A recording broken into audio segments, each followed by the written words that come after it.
કેમ છો મિત્રો? તો આપણે અત્યારે આવી ગયા છીએ ખેતરે વિડીયો શૂટ કરવા માટે. વરસાદ આવી ગયો છે અને ઘઉં કાઢવાના બાકી છે. તમે જોઈ શકો છો વરસાદે કેટલું બધું નુકસાન કર્યું છે. તમે જોઈ લો જેટલા ઘઉં હતા એ બધા આડા પાડી દીધા છે. તો તમારે પણ વરસાદ હોય તો કમેન્ટમાં જરૂર લખજો અને તમારે કેટલું નુકસાન થયું છે એ પણ કહેજો. આ બધા મારા મિત્રો છે, તમે જોઈ શકો છો. તો મિત્રો વિડીયોમાં બન્યા રહીજો, કારણ કે આપણે હજી એક બીજી વાડીએ પણ જઈએ છીએ જ્યાં ઝાર વાવેલી છે. ત્યાં પણ આપણે જોઈ લઈએ કે કેટલું નુકસાન કર્યું છે. તો આપણે બીજી વાડીએ પહોંચી ગયા છીએ.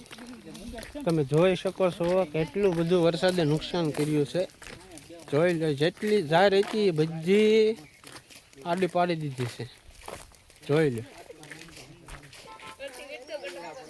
હવે આ વરસાદનું શું કરવું? આ ભર ઉનાળે વરસાદ આવી રહ્યો છે, આમાં ખેડૂતને શું થાય? આપણી એક આજી પણ વાડી છે, ના પણ જઈએ છીએ.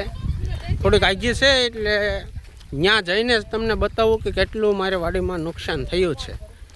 ત્યાં અમે ઓવડી પણ બનાવી હતી. હવે જોઈએ ના જઈને ઓવડીને નુકસાન થયું છે કે નહીં. મિત્રો તમે જોઈ શકો છો આ વાડીમાં કેળ પણ છે. આ પણ વાડી અમારી જ છે, પણ આના હજી ભાગ નથી પાડ્યા. આ 7 ભાઈઓને ભાગમાં વાડી છે. આ 6 વીઘા 6 થી 7 વીઘા વાડી છે અને આના ભાગ પાડવાના બાકી છે. હજી તમે જોઈ શકો છો 2 લૂમ પણ કેળાની આવી છે. અમારી આજી વાડીએ પણ પહોંચી ગયા છીએ. હવે તમને દેખાડીએ કે કેટલું નુકસાન થયું છે. તમે જોઈ શકો છો આ લીમડો ભાંગી ગયો છે આખો. કેટલો બધો પવન આવ્યો છે, તમે વિચાર કરો. હજી આગળ પણ એક લીમડો ભાંગેલો છે. જુઓ આ આપણે આગેવાડીના ઘઉં છે.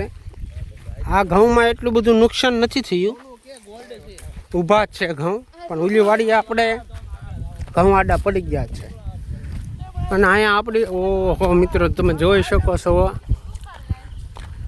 અહીંયા ઓવડી બનાવી હતી એ ઓવડી પણ વિખાઈ ગઈ છે અને આ લીમડો પણ પડી ગયો છે. તમે જોઈ લો.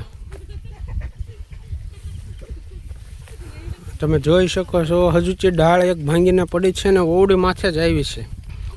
ઓવડી તમે જોઈ લો. આ કોથળા બાંધેલા હતા, આ બધા કોથળા વિખાઈ ગયા છે. લાકડા પણ ભાંગી ગયા છે. તો મિત્રો આવો ભર ઉનાળે આવું વાવાઝોડું અને વરસાદ આવે તો ખેડૂતોને કેટલું નુકસાન થાય છે. ગમ્યું હોય તો લાઈક અને સબસ્ક્રાઈબ જરૂર કરજો અને કમેન્ટમાં જરૂર લખજો કે તમારે કેટલું નુકસાન થયું છે આ વરસાદ અને વાવાઝોડાના કારણે. તો જય માતાજી, મળીએ આવતા વિડીયોમાં.